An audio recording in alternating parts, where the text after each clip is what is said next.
Vamos lá no Salmo 120, em 2 Coríntios capítulo 2. Vamos para a palavra.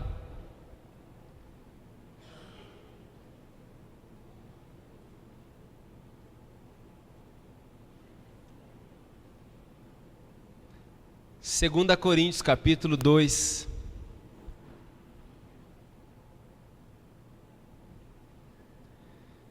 Eu sinto uma grande expectativa no meu coração essa semana do que Deus vai fazer. Eu sei que Ele já tem feito muitas coisas, mas eu sei que Ele vai fazer ainda muito mais. Eu sinto mesmo que o Espírito Santo vai transformar essa cidade nesse ano de algo tão sobrenatural. A gente tem sonhado, né, com mais vidas convertidas, com mais líderes formados, mais células, mais igrejas nascendo, sendo plantadas. E eu tenho certeza que o Senhor vai nos surpreender esse ano. Você vai se surpreender ao chegar ao final desse ano e ver tantas vidas, principalmente aquelas pessoas que você tem orado já, convertidas aos pés do Senhor Jesus. 2 Coríntios capítulo 2, versículo 14. Quem achou aí, diga célula. A galera tá rapidinha na Bíblia, né? Diz assim a palavra de Deus: graças, porém, a Deus, que em Cristo sempre nos conduz em triunfo e por meio de nós manifesta em todo lugar a fragrância do seu conhecimento. Fala assim: Deus me conduz em triunfo. Agora vai comigo em Romanos capítulo 8, versículo 37.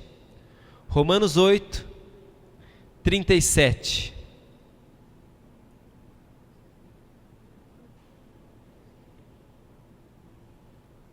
A palavra de Deus nos diz: em todas estas coisas, porém, somos mais que vencedores por meio daquele que nos amou. Amém, meus irmãos? Nós somos mais que vencedores. Tem pessoas mais que vencedoras aqui nesse lugar? Se você ainda não se sente mais que vencedor, tem alguém que vai endireitar o seu caminho para que você se torne sim um vencedor. Esse alguém é Jesus. Vamos fechar os nossos olhos mais uma vez. Vamos orar. Senhor amado, nós queremos te exaltar. Eu quero pedir ao Senhor que essa palavra venha impactar o nosso coração e continue nos movendo, Senhor Deus, até a tua direção. Continue nos movendo, Senhor Deus, para cada vez estar mais perto de ti, aos teus pés, Senhor. Deus, sentindo a tua presença, Senhor Deus, sentindo a tua fragrância, e Senhor Deus, sendo também a sua fragrância nesse mundo, em nome de Jesus. Amém. Deus, meus amados, é um Deus vitorioso. Nós não servimos a um Deus derrotado.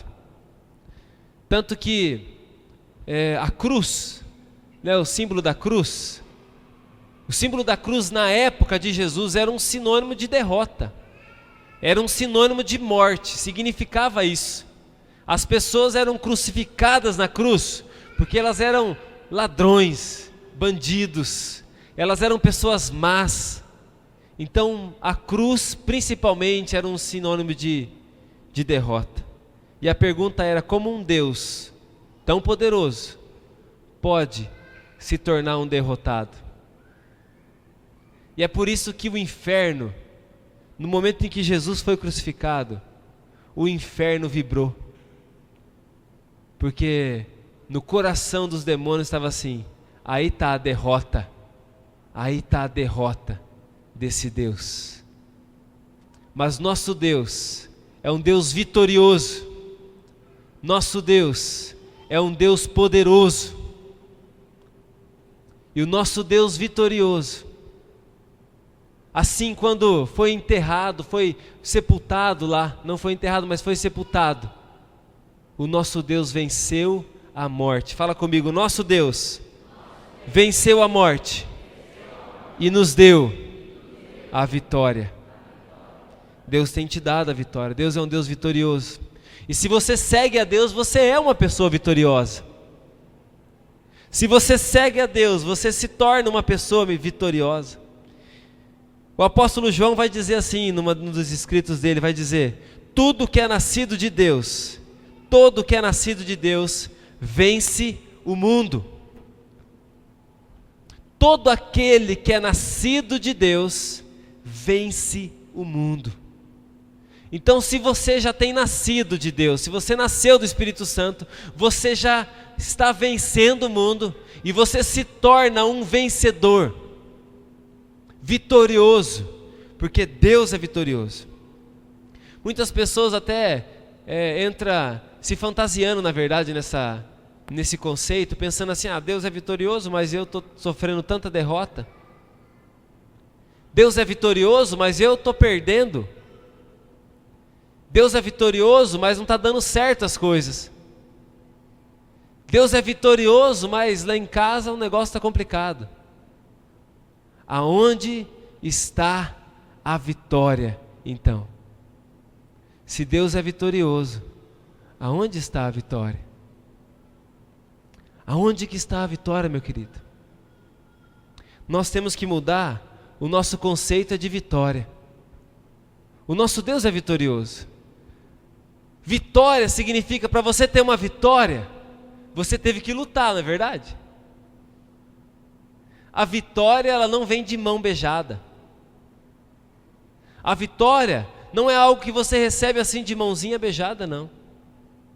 A vitória vem quando nós lutamos. Fala comigo, eu preciso lutar. Não significa que você serve um Deus vitorioso. Não significa então que você é intocável. Não, tem uma redoma em volta de você, nada com você acontece. De fato, o diabo não pode tocar em você, se você não permitir ele tocar. Mas as lutas vêm, os momentos difíceis vão vir. Jesus disse, no mundo vocês vão ter aflições, mas tenham bom ânimo, porque eu venci o mundo. Você está me entendendo ou não? Você está me entendendo que nós precisamos ter bom ânimo? Que nós precisamos, para caminhar em vitória, entender que as coisas ruins vão acontecer, podem acontecer, mas isso não quer dizer que a gente é um derrotado. Isso quer dizer que nós vamos ser um vitorioso, sim, diante daquilo que nós estamos enfrentando. Você é um vitorioso. Você tem que se levantar diante daquela situação que você está enfrentando e falar assim, eu sou um vitorioso. Até mesmo naquela situação do seu caráter, que você está lutando para que mude, eu sou um vitorioso, vai mudar, porque Jesus é vitorioso. Se Jesus está no seu coração, Ele te faz o vitorioso. Muitas pessoas dizem, vem lá para a igreja, vem para Jesus que as coisas vão ser tudo resolvidas. É mentira isso aí. Quando você vem para Jesus, não acabaram os seus problemas. Eu já até tenho falado aqui que às vezes até aumentam nossos problemas quando a gente vem para Jesus. Mas você começou a caminhar num caminho de vitória. Você começou a trilhar os passos num caminho de vitória. E a Bíblia está dizendo que a gente anda em triunfo, né? Triunfante. Está dizendo que a gente, naquele texto de Romanos, que a gente é mais do que vencedor. O que significa isso, né? Tem o perdedor e tem o vencedor. Nós somos vencedores, mas nós também somos mais que vencedores. Por que nós somos mais que vencedores? Porque é igual o casamento, né? Casamento é assim. Você escolhe aquela moça bonita para casar. Fala assim, eu vou casar com essa moça bonita. Mas você não sabe que vem alguma coisa a mais de brinde para você. Vem o sogro, vem a sogra, vem o cunhado. Então você está casado, mas você está mais que casado, porque você tem agora um pacote completo. E a Bíblia está dizendo para a gente assim, que a gente é mais do que vencedor. Quer dizer, você é um vencedor por estar com Jesus, mas por estar com Jesus você ainda mais, você é mais do que vencedor. Se a gente ler o texto um pouquinho antes, vai falar aqui de diversas situações, que nada vai poder nos separar do amor de Cristo. Será a tribulação que vai nos separar? Angústia, perseguição, fome, nudez, perigo, espada? que você está passando aqui dessas coisas, né? Está passando tribulação? Você está passando angústia? Você está sofrendo perseguição? Você está passando fome? Você está sem roupa, andando pelado por aí? Você está sofrendo perigo de morte? Pessoas que estão te ameaçando com espada, né? Com armas? E a Bíblia vai dizendo, como está escrito, por amor de ti, ó Deus, nós somos entregues à morte o dia todo. Fomos considerados como ovelhas para o matador. Então olha só que povo vitorioso. Mas é um povo vitorioso que é igual uma ovelha indo para o matadouro. Se você, interessante, né? Eu nunca vi sacrificar uma ovelha, matar uma ovelha.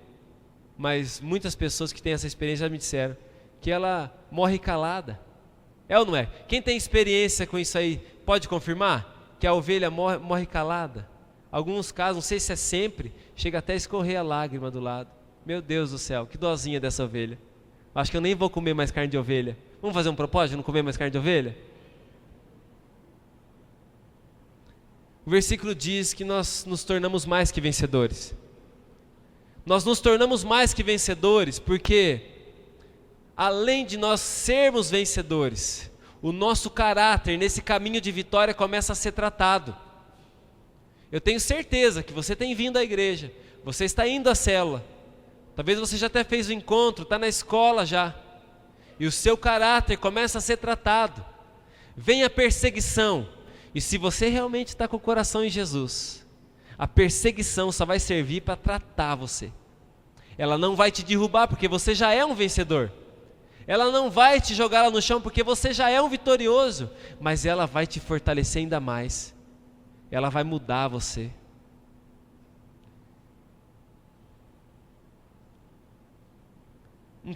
Há muito tempo atrás, eu nem sei se eu sei fazer mais isso, quando a gente morou na Bolívia, eu fiz uma amizade lá, um amigo brasileiro que ele talhava na madeira assim, ele fazia quadros de madeira talhada, placas grandes assim, e eu me interessei, eu falei, você não me ensina? Achei tão legal, e comecei a aprender com ele aquilo ali, e produzindo algumas coisas assim com ele, algumas obras ali. Mas uma coisa interessante que me chamou a atenção naquela época, que para aquela madeira ser entalhada, ela precisa estar bem firme. Você não pode deixar ela solta, ela tem que ser presa na mesa. Ela tem que estar firme para você poder, com a talhadeira, poder arrancar aquilo que tem que ser arrancado, poder lixar o que tem que ser lixado, senão ela vai ficar dançando na mesa e isso não vai funcionar. Nós, meu querido, somos talvez na mão do Senhor igual uma madeira sendo entalhada. Aquela madeira talvez está com um nozinho, aquela madeira que está com uma danificada, está suja. Você olha aquele pedaço de madeira, aquele toco, você acha que não dá para fazer nada com isso aqui. Mas o artista, o artesão começa a trabalhar ali. Começa a trabalhar e vai arrancando um pedacinho aqui. E é Deus, né? Deus arranca um pedacinho aqui da sua vida. Deus arranca outro pedacinho e você fala, ai. E se Deus começa a falar assim, pronto, a parte mais grossa eu já tirei, né? A parte mais grossa já foi. Você pensa assim, nossa, agora eu estou bom. Agora eu já estou o melhor cristão desse mundo. E aí Deus começa a fazer o detalhe. Deus começa a tirar aquele detalhezinho que está atrapalhando. E Deus começa a mostrar, isso aqui ainda tem que mudar. Você está ainda muito brabinho. Você está ainda muito brabinha.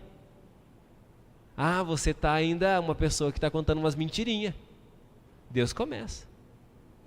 Não sou eu que talho a sua vida, mas Deus, é o Espírito Santo.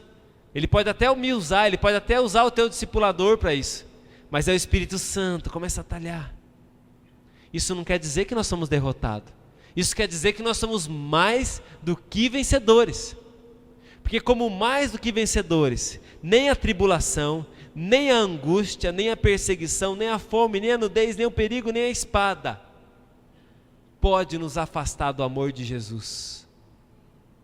Em todas essas coisas, diz a Bíblia, em todas essas coisas, tudo isso aí, nós ainda continuamos, não apenas vencedores agora, mas mais do que vencedores, porque nós estamos vencendo e ainda estamos ganhando um tratamento grátis de caráter na nossa vida.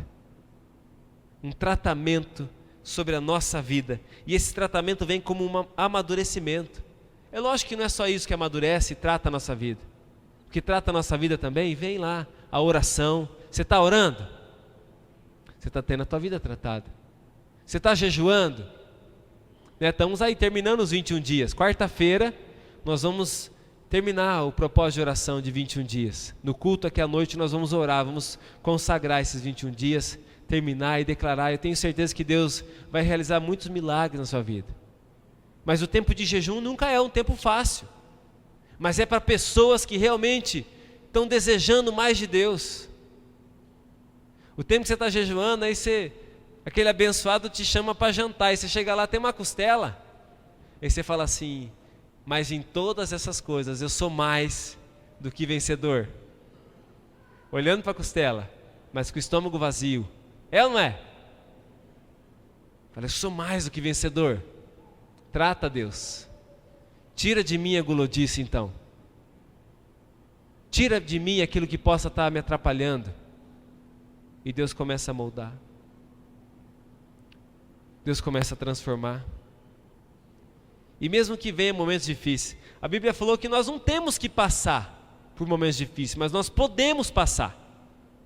Você não tem que passar por uma coisa difícil na sua família lá, mas nós podemos passar. E se nós podemos passar, nós temos que estar preparados. Fala comigo, preparados. Porque você já é mais que vencedor, você já é um vencedor, você não é um perdedor. Se você entregou a tua vida para Jesus, você já é um vencedor. Mas Deus vai transformar você no mais do que vencedor. Em Tiago capítulo 1, versículo 2. Eu vou ler para você, você anota aí, não precisa abrir. Diz, meus irmãos, tende por motivo de toda alegria ao passardes por várias provações. Já pensou uma coisa dessa? Motivo de alegria você passar por provação? Sabendo que a provação da vossa fé, uma vez confirmada, você encarou, enfrentou, terminou. Produz o quê? Perseverança. Ora, a perseverança deve ter ação completa, para que sejais perfeitos e íntegros, em nada deficiente. Então tudo isso aí que a gente passa, serve para tirar a nossa deficiência.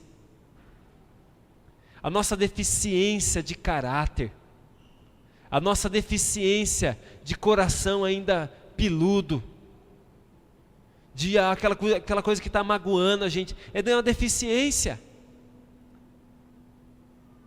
Aquela situação que você ainda faz, que você sabe que desagrada a Deus. Mas espera aí, você sabe que desagrada a Deus e você faz ainda. E Deus fala assim, é a hora, eu tenho que tratar esse meu querido, eu amo tanto ele, senão ele vai para o inferno. Eu amo ele, ele veio no altar, entregou a vida para Jesus, mas ele continua mentindo. Ele veio, entregou a vida para Jesus e falou assim até, eu renuncio tudo, abro mão dos meus sonhos, Senhor. Ele cantou, e o Senhor fala assim, que bom, agora eu vou agir na vida dele. Ou então eu te entrego tudo, cantou, isso aí. E Deus falou assim, que bom, olha meu filho quer mudar mesmo. E Deus fala assim, tá bom, mas isso aqui para mudar na vida dele, eu vou ter que ajustar ele primeiro. Eu vou ter que prender ele aqui com as braçadeirinhas, e eu vou começar a entalhar a vida dele. Aí você fala, Deus, por que está acontecendo isso comigo? Deus, eu estou dando meu dízimo certinho, Senhor, o que está acontecendo?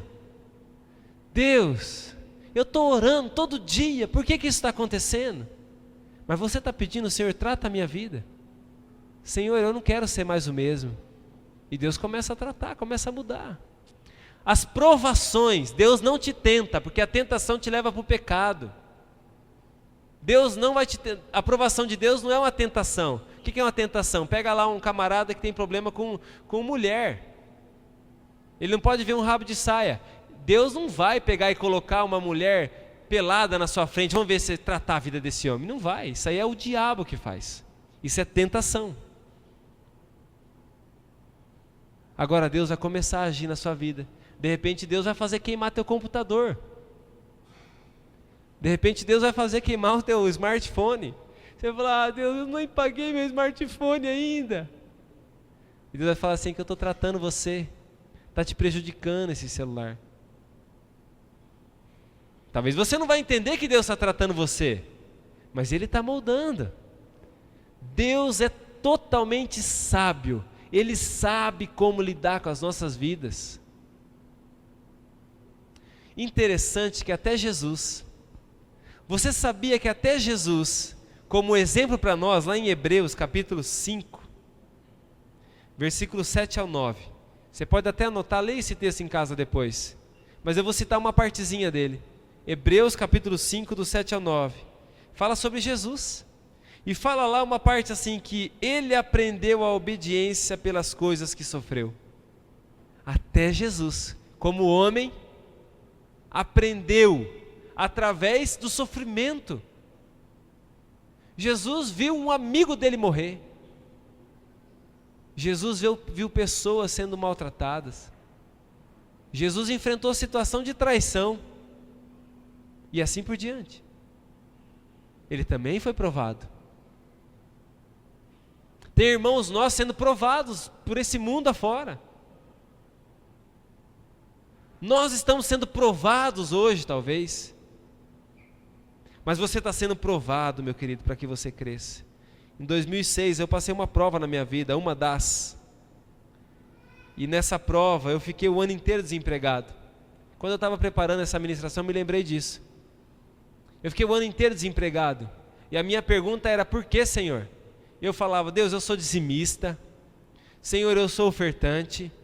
E Senhor, eu tenho meu coração generoso, mas a conta de luz está atrasada. Eu não era pastor ainda. Eu nem tinha ido para o seminário ainda, era o ano de preparação que eu estava indo. Foi um ano muito difícil. Eu creio que foi o ano inteiro porque eu reclamei. Podia ter sido menos tempo. Eu acho que Deus queria me tratar só 1 mês, 2 meses talvez. Mas aí eu fui, sabe quando o cara começa a resistir? Samuelzinho, agora nós estamos tentando usar sapato neles, tênis. E tu começa a resistir, você tem que dar quase um mata-leão nele para conseguir colocar um tênis nele. Não seria mais fácil colocar o tênis? Não seria mais fácil ou não? Só chegar assim, tuc, mas você tem que segurar e prender. Você quer colocar uma fralda numa criança? Já passei essa fase, graças a Deus, estou passando aí, quase no finalzinho da prova. E corre com aquela fralda cheia de cocô e você puxa, dá uma rasteira. E se joga em cima e fala: daqui você não vai sair. Não podia ser mais simples? Só se fala assim: pronto, estou aqui, pai, troca.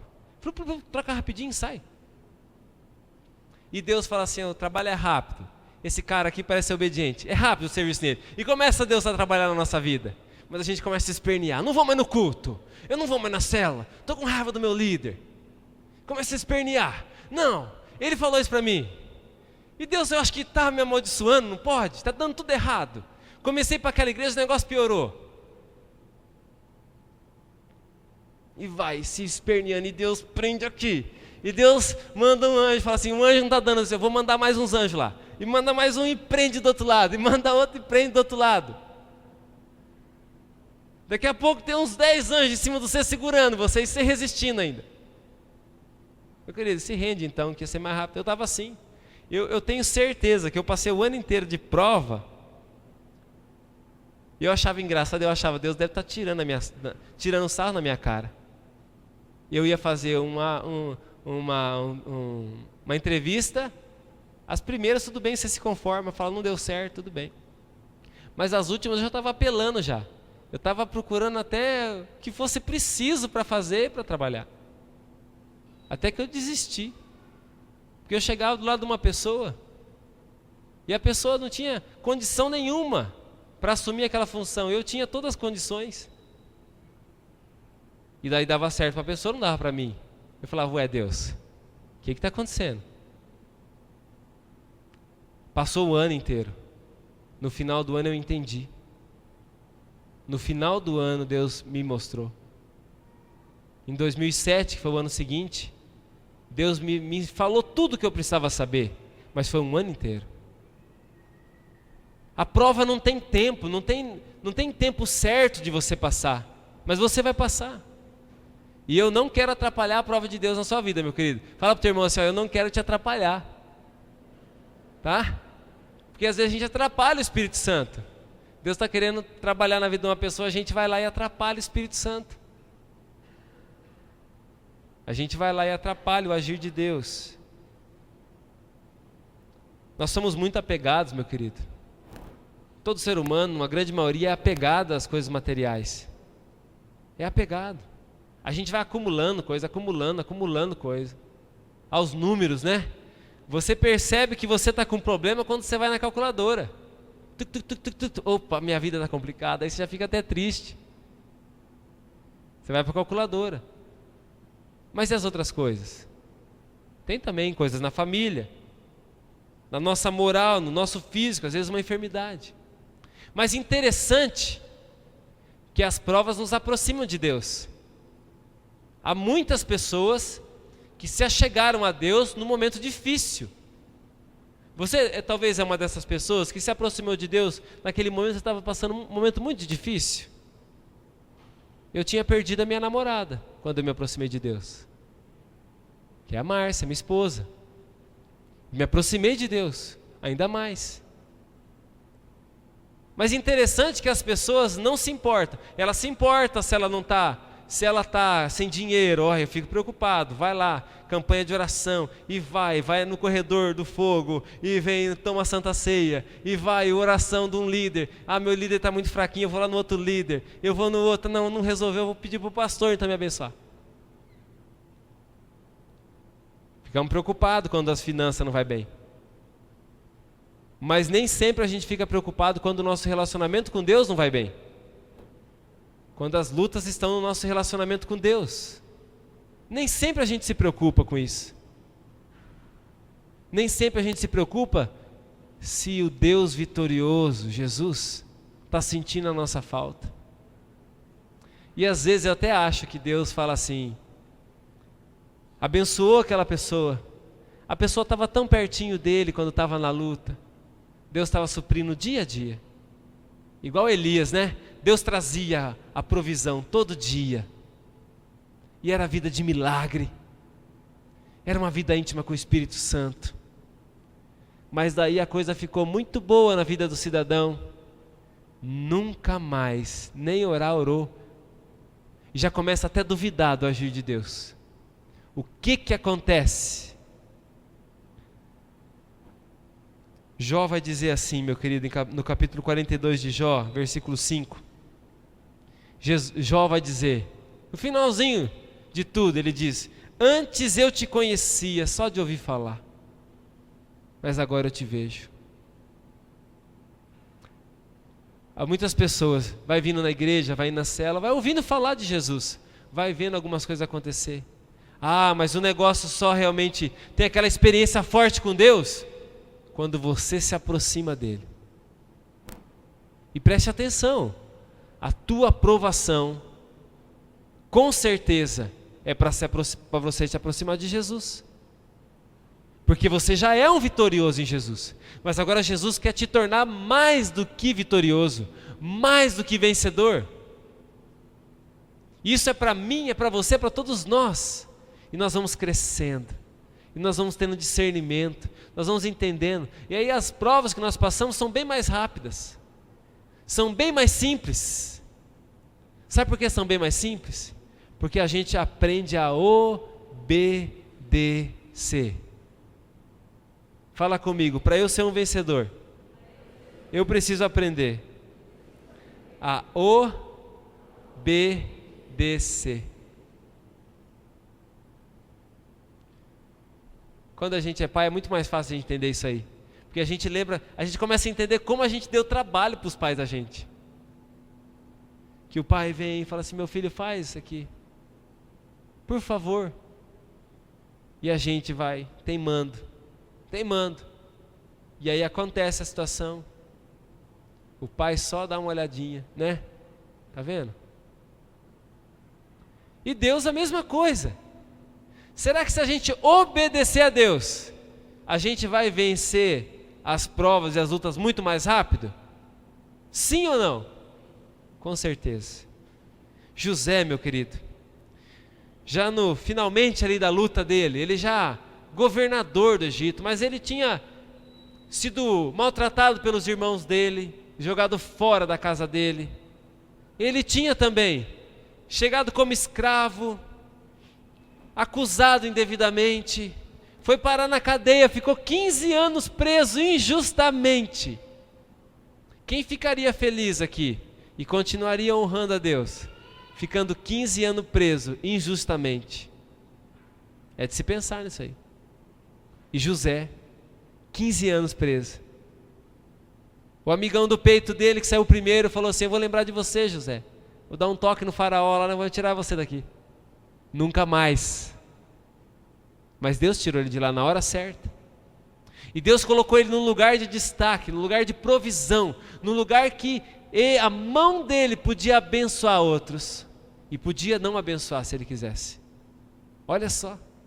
Mas o caráter de José estava tão tratado, tão moldado, ele era tão mais do que vencedor. Ele não era só vencedor, ele era tão mais do que vencedor. Ele passou por perseguição, ele passou por fome, ele passou por situações difíceis, mas ele tinha um caráter tão tratado, que ele não conseguia mais fazer mal. Ele não queria fazer mal, ele continuou honrando a Deus, até numa nação ímpia, honrando a Deus.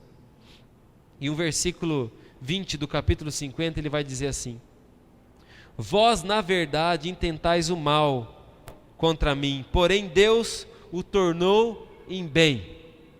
Vocês tentaram o mal contra mim, mas Deus tornou esse mal em bem, para fazer como vedes agora, que se conserve muita gente em vida.